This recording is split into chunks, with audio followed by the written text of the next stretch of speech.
Welcome, traveler. You have taken the first step onto a path that has walked by kings, slaves, and emperors alike. I am your narrator, your guide through the ancient philosophy of Stoicism. This course is not just about reading, it is about living. We will move from the shaky grounds of the beginner to the unshakable mountaintop of the master. Let us begin. Part 1. The Beginner's Foundation. Core principle: the dichotomy of control. Listen closely. The world is loud. People shout, plans break, and accidents happen. The beginner's first and most important lesson is this: you must separate what is up to you from what is not. If you try to control the wind, you will only exhaust yourself. If you adjust your sails, you can sail anywhere. The real-life example.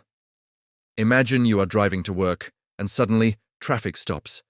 A massive accident has blocked the road. You will be late for a very important meeting. The non-stoic reaction: you slam the steering wheel, you shout. You blame the other drivers. You feel your blood pressure rise. You arrive at work angry and stressed. The stoic reaction: you realize the traffic is not under your control. Being late is not under your control. The only thing under your control is your attitude while you wait. You turn on a podcast, you breathe deeply, and you accept the delay. Practical exercise. The circle of control. Take a piece of paper. Draw a small circle in the middle. Inside this circle, write things you control: your words, your judgments, your effort. Outside the circle, write things you do not: the weather, the economy, other people's opinions. Action. Whenever you feel worried this week, look at the paper. If the worry is outside the circle, mentally push it away. The 3 mental images: the water and the rock. Visualize a rushing river slamming into a giant, immovable rock. The water swirls and crashes around it, external events, but the rock sits still and dry inside, your mind. The water cannot move the rock. The archery target. Imagine an archer shooting an arrow. He can control his aim, his stance, and the release of the string, but once the arrow flies, a sudden gust of wind could blow it off course. He does his best, then accepts where the arrow lands. The gatekeeper. Picture yourself standing at the gate of a castle. You are the guard. Outside the gate, a mob of people is screaming demands and bad news. You have the power to open the gate or keep it shut. You choose to keep it shut and stay at peace inside. Part 2. The Intermediate Ascent Core. Principle: preference, not attachment. You have learned to control your reactions. Now we must look at your desires. The intermediate Stoic learns to enjoy things without being a slave to them. This is called preferred indifference. We prefer health over sickness, wealth over poverty, and fame over shame. But we do not need them to be happy. If we lose them, we are still okay. The real-life example.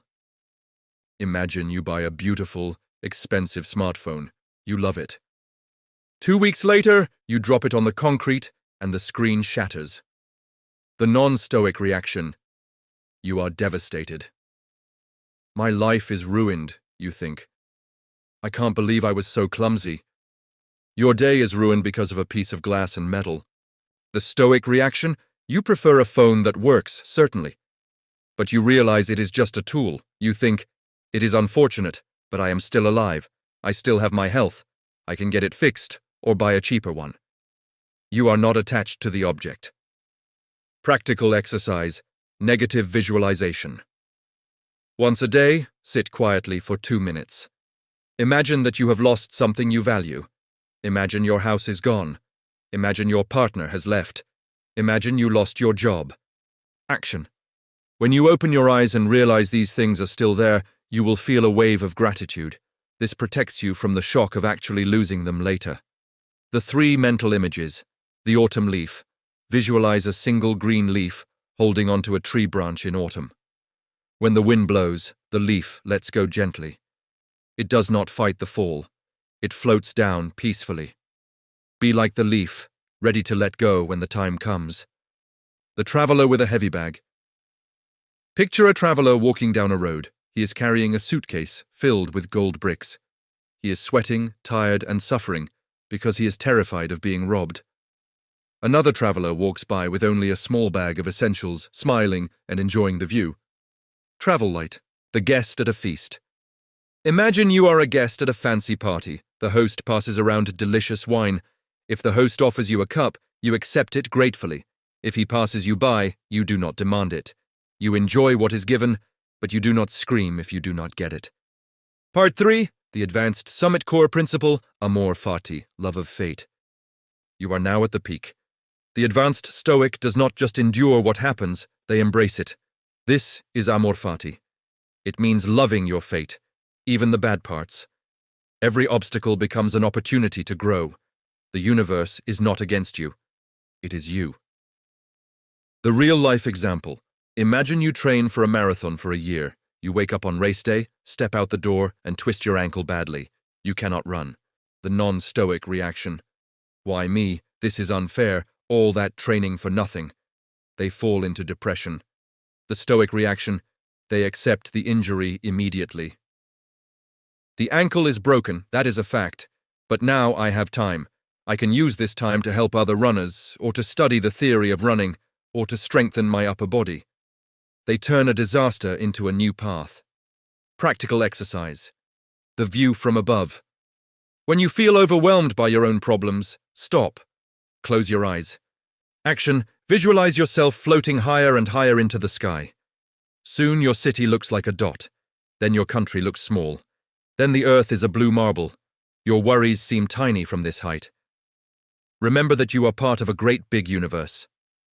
The 3 mental images. The fire in the forge.